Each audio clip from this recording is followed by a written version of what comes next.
Welcome into Post Game Live on channel BSR for a very strange game and a equally strange post game show. I'm Jake English of the Bird's Eye View podcast, joined as always by Scott Magnus, also of the Bird's Eye View podcast. Scotty, how you doing? I'm doing good with weird baseball.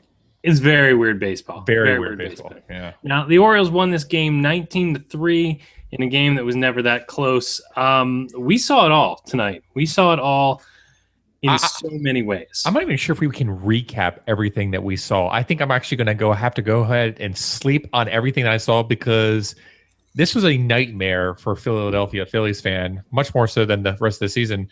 But it just epitomizes the aspect of how bad that team is. But oh my gosh, I mean, what a train wreck of a game. From position players coming into batting to 8 home runs to just poor defense. Just really, oof. It's hard to, it's like for the past 2 games watching this, I left last night's game and I'm like, that didn't really feel like a real game. And then tonight I feel like, okay, it's kind of a real game with the amount of runs that were scored. But in reality, it still feels like I just played like a video game as opposed to a real game. Does any part of you feel bad in the way that this used to be us on the other side? I mean, like, I don't know about you, but we tweeted out tonight about the 30-3 game. I was there for the 30-3 game. I mean, we've seen so much heartbreak on the other side, so much futility. I kind of feel bad taking it to another team like the Orioles did tonight. To a certain point, I tend to agree with that. But at another point, it is nice to be on the other side of the beating stick. And I would really have hoped to get to that 33 mark so we could wipe the Orioles' name clear of that record. But they are a major league team, and they've had the option to, for multiple years now, go and trade some of these aging veterans, and they decided not to do so. So in their place, they're going to get beat up in the process. And, today was, and even yesterday was a beat up process. All right. Well, I think we're largely going to throw away our usual format for tonight's show, but we usually do highlights and lowlights. Do you have a highlight from tonight's game? I mean, it's just home run central. I'd have to say, though, if I had to pick one highlight where it made me like drop my mouth and be like, wow, it has to be that Chris Davis home run that nearly looked like it hit the warehouse. I mean, that was a moonshot. I mean, there were certainly some really great moments in the game. Manny Machado and J.D. Hardy had some amazing moments in this game. But Chris Davis with that home run, that was a moonshot. All right, let's stop and talk about it just because you brought it up. First of all, when he hit it, I thought there was a really good chance it was going to hit the warehouse. I was convinced it was going to land in my backyard. Dangerous question is, are we closer to saying that Chris Davis is on his way back? It depends on what you're going for. I think he's very close to being what he was in 2012, but I don't think he's anywhere close to being where he was in 2013. But I'd be willing to take a 2012 Chris Davis, especially with, how good Manny Machado and Adam Jones are playing. I was looking at the numbers for Machado and Jones today in terms of WAR, and Machado and Jones are both projected to be over about a 5 to a 5.2 WAR, and Davis is going to end up like at a 2.1 to 2.4 WAR, which, all things considering, I'll take that any day from Chris Davis.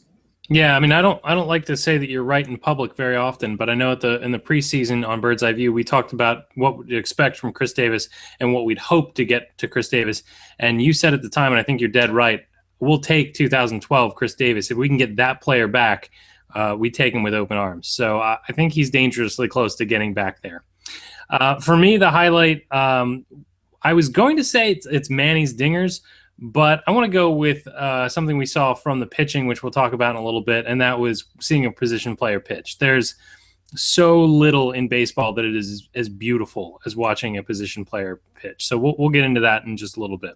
Jake, we had 2 position players pitching tonight. One in Tampa. Tampa. How crazy is that, right? And not to mention it was happening at the exact same time. So Harry Pavodali, who basically runs Brooks Baseball, he's a big Red Sox fan, but he does a great job in terms of optic systems for Brooks Baseball.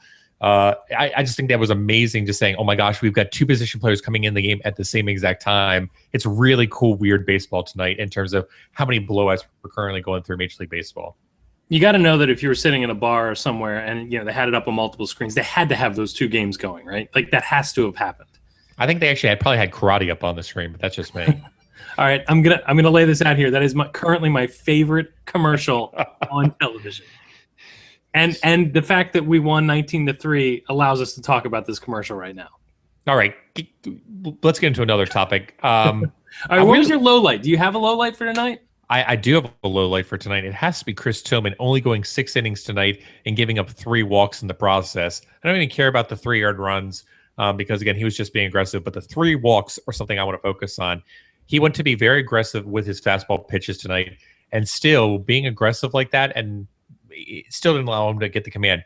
If Chris Tillman's going to throw 3 walks when being that aggressive with his fastball command, that is not a good sign for me. Chris Tillman is definitely a huge low light and should not be overlooked by Orioles fans tonight. Amen. Amen. And we'll talk about pitching, I guess, because we have to. My low light was seeing the Phillies throw at J.J. Hardy. Did not love that. I know that they're frustrated. And again, been on the other side of that frustration. But I did not like seeing him throw at J.J. Hardy. And you could say, oh, it slipped and all that stuff. But, I mean, the way he left the mound after he was tossed, there was no even hint of a remorseful reaction. So that was the low light for me. Before we get to Chris Tillman and the rest of the pitching, before we talk about all of the offense all the time, I want to make a quick note on defense. Scotty, I don't know if you had anything to bring up for defense tonight, but I thought tonight was an awfully well managed game by Buck Showalter, particularly with the way that he pulled his players after it was already a Sunday lineup and reworked that infield defensive positioning as he got people out of the game. And eventually you had an infield which consisted of Paredes, Flaherty, Pierce, and at one point Parmalee, and then Matt Wieters around the horn. I thought it was a very interesting defensive alignment. But again, I thought it was a well done job by Buck Showalter. I think you're overestimating the aspect that this was a Sunday lineup. The Orioles literally put a Norfolk roster out there to go against the Philadelphia Phillies. And in the process, they demolished them. Sure, you had Manny Machado in the lineup, and sure, you had Chris Davis in the lineup. But look at the rest of that lineup. When you've got players like Nolan Reimold and Jimmy Paredes and Chris Parmalee, that is not a very good superstar lineup. That's a pretty poor lineup, top to bottom. Manny Machado, Travis Snyder, David Lowe. Right, Travis Snyder, David Lowe. Like I said, the only players in there that are, decent, 2+ WAR players is going to be Manny Machado, Chris Davis, and J.J. Hardy. Those are the only 3 players that I would say are above average players. The rest are, I wouldn't say replacement level players, but easily fits in that mold of making something out of nothing, which the Orioles have done very well with many players. Yeah, absolutely. I'm not sure what it says about the Phillies that our lineup such that it was dispatched them so easily. All right, let's go ahead and talk about the offense. It was all of the home runs ever. The Orioles set a franchise record for the number of home runs set tonight. It was 8, correct? 8 home runs? 8 home runs, yep. 2 from Manny, 2 from Parmalee, 1 from Paredes, 1 from Davis, 1 from David Lowe, of all people. And there's someone else I'm missing. Who are we missing? You're missing Manny Machado. Jimmy Paredes had 2. Travis Snyder had 2. Chris Davis had 1. Chris Parmalee had 2. J.J. Hardy had 1. Hardy. I was missing that one. Yeah. No, I was reading the wrong column. Never mind. Like I said, there's so many numbers in the Flaherty. box. It was Ryan Flaherty. Ryan That was the last one in this. Yeah. Like I said, there's just so many home runs and everything that's going on. Just an amazing performance. And, coming back to it, 8 walks tonight, too. And I know Jeff Francoeur was in there throwing a bunch of those walks. But overall, the entire Phillies pitching staff was absolutely horrible in terms of top to bottom being an abysmal train wreck. So kudos to the offense for basically taking batting practice off the Phillies. But there's nothing else to say besides the Orioles crushed a really bad pitching staff. Also sets them up really well for the next 2 games going up into Philadelphia because their bullpen is not going to be, I say, taxed to a certain regard, but it's definitely been smashed up a little bit. So the Phillies are probably going to have to pull someone from AAA and fill in the gaps, hopefully. All right. The Phillies didn't mount much offensively, despite Chris Tillman doing his best to ignore the fact that his team was giving him a 10-run lead. Let's talk a little bit about the pitching and Chris Tillman. You and I were both very frustrated with Tillman today. we talked on Bird's Eye View this week about the starters and how deep they have or have not been going over the last week. And Chris Tillman is one of the worst offenders in that category. Here was a perfect night for him to go. And I know a lot of people will make the excuse to say, oh, he had to wait all that time while the hitters did their work. But I was not impressed. What did you see? Yeah, I wasn't that impressed too. I mean, there's definitely a disruption in routine, but again, if you're just going to go to fastballs, I don't understand. Put the ball into play and let the defense do the work for you. You do not have to worry about giving up the long ball. Yeah, Tillman did give up the long ball in that one instance, giving up the 2-run homer, but who cares? You were so far ahead that just put the ball in play and then just hope for the best. There is no excuse whatsoever for Chris Tillman to give up any walks tonight. And by doing so, he gets a mark on my book of saying he did bad. Now, one of those walks was in the first inning, but no, there should have been any more walks after the Orioles took a commanding lead after the first inning. Yeah, it wasn't the home run that I was really upset with him for. It was the walk that preceded it because, again, you should be throwing right down the middle and just letting your world-class defense take the rest of it. Brad Brock came in for a solid inning. Tommy Hunter pitched an inning. Brian Mattis pitched an inning. So I was interested to see that with this huge lead, the Orioles bullpen still had to go to work because Chris Tillman didn't get the job done himself. All right, let's talk a little bit about the Phillies pitching. The Phillies pitching was a train wreck. Starter went down with an injury after being incredibly ineffective. That sounds like it's a hamstring strain. Is that right? I heard groin off the top of my head, but I mean, regardless, he had the split right there. And if you looked at those pictures, it looked awfully painful. And it was terrible to watch. But can we just be honest here? Do we really want to talk about the Phillies pitching, or do we want to talk about Jeff Francoeur? That's exact. Actually, last point I want to make, the third reliever that they brought in just for the fifth had to throw himself 35, 36 pitches just to get out of the fifth inning. And at that point, I knew we were going to get even weirder baseball, which brings us to Jeff Francoeur pitching in relief. So what do you got? Okay, well, actually, I was pretty impressed with Francoeur.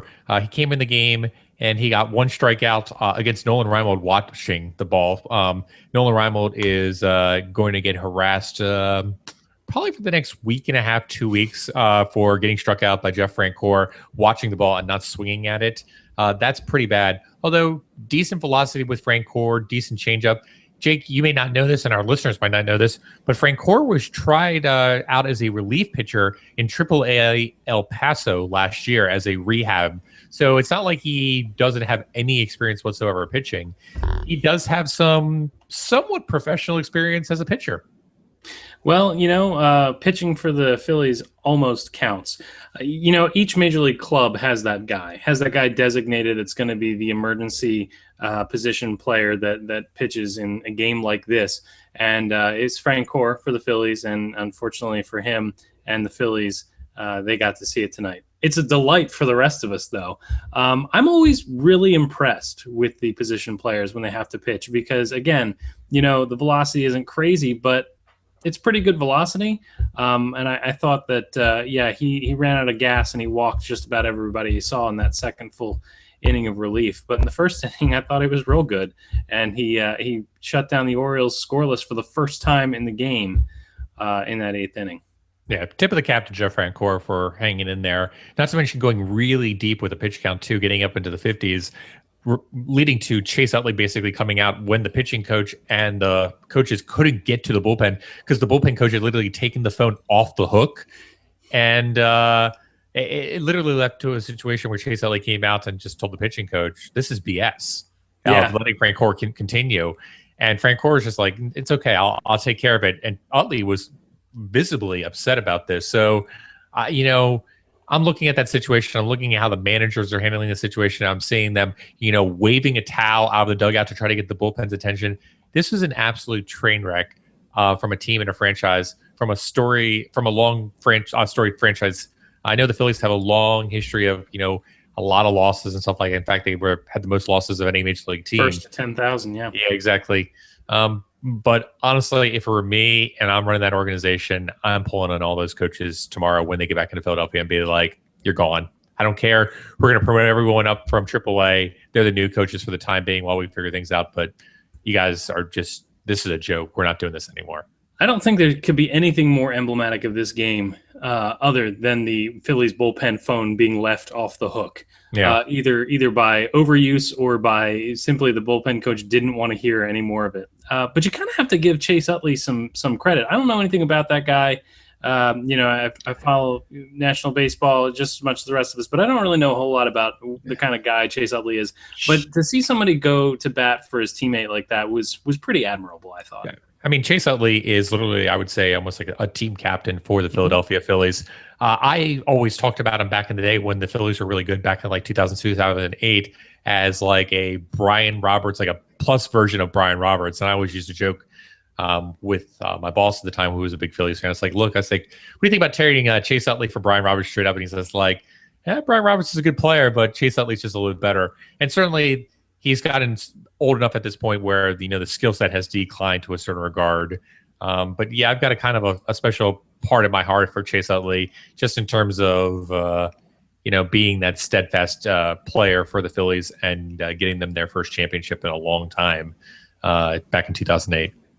All right, let's talk about someone who has a special place in my heart, and that is Gary Thorne. We had weird baseball. We had a game that was very unique, and to call it, we had an announcer who was very unique. And the only thing that could have made this game better is if it were Palmer instead of Bordick in the color slot. But I'm going to go give a tip of the cap tonight for Gary Thorne, because I thought he was excellent during the broadcast. We got a little Orioles poetry corner, which was nice. He also did his very best to read through a graphic, which I know is Bordick's thing, about biomechanics and its use in Tampa Bay. And, God love him, he tried. But I thought that Gary Thorne was at his Gary Thornest during this broadcast. Yeah, the thing that Thorne was talking about was called Kinetrex. It's a technology that's being used by the Tampa Bay Rays to study biomechanics without having it be markers put on the person. So they're actually going to use optics and motion capture system in order to study it. One of the really interesting things about the biomechanical research, and you can go and read the article, it's that Jeff Passan wrote it on Yahoo, but it's basically going to look at fatigue factor as well, possibly, and velocity and knee positioning and elbow positioning to see if pitchers are breaking down. It's interesting to see how much they would use of that on their own pitchers, but also on opposing pitchers, and using that potentially in game or in future games to basically make changes as they see necessary. With scouting like that, it's only a matter of time before their databases are not going to go there. All right. Anything else that you wanted to cover, or do you want to kind of go to a final breakdown? No, I think that we've said all that needs to be said about this game. It was a lot of fun to watch. It was a long game. It was a really long game. That happens when you score a lot of runs. But from my bottom line takeaway, basically, I think is exactly as you said earlier, this sets us up great for that 2-game abbreviated series in Philadelphia. Their bullpen will be a little taxed. There will be some guys who will be unavailable back there, and that should allow the Orioles to swing away. My bottom line takeaway is a great win, way to get 2 games here at Camden Yards. But the one thing I want to emphasize to those that may be listening to this, I know there's a lot of Orioles fans that are going up to Philadelphia over Wednesday and Thursday. Just remember how awful it is to be that fan, either be a Yankees fan or Red Sox fan that comes into Camden Yards and is, a degenerate or being an ass to a certain regard. Remember, just because this game happened tonight doesn't mean you need to go up there, walk in and being pompous. Go up there, treat them with some courtesy, treat them with some respect, and just be a good fan and be a good representation of the city. We don't need any more bad publicity on the city after the recent incidents with the riots. You're 100% right. I think that's the best place to leave that. Scott Magnus, you're 100% right. All right, tell everybody what they can find from the Bird's Eye View podcast this week. Sure. So Bird's Eye View podcast, we kind of recap last week with a great showing. We go through how the starters are doing and how they're not going deep into games. We talk a little bit about the roster manipulation, which again came out today with Wei and Chen being optioned. We just wrote an article about that on BaltimoreSportsReport.com, so check that out as well, about why Wei and Chen got optioned. And also you should check it out on BirdsEyeViewBaltimore.com, our episode, because if you didn't know, the Orioles have come out with a new red wine, and it got us to thinking of if the Orioles players had a cocktail, what would it be? Like, what's a JJ Hardy cocktail? And I think you'll be pleasantly surprised about some of the ones we picked. All right, perfect teasers. That'll do it for tonight for Post Game Live on Channel BSR. Orioles big winners. Go back and watch the highlights, and we'll be back on Thursday to recap, hopefully, more lovely totals. For Scott Magnus, I'm Jake English. This has been Post Game Live on Channel BSR. Thanks for watching. Orioles win the big game. Good night.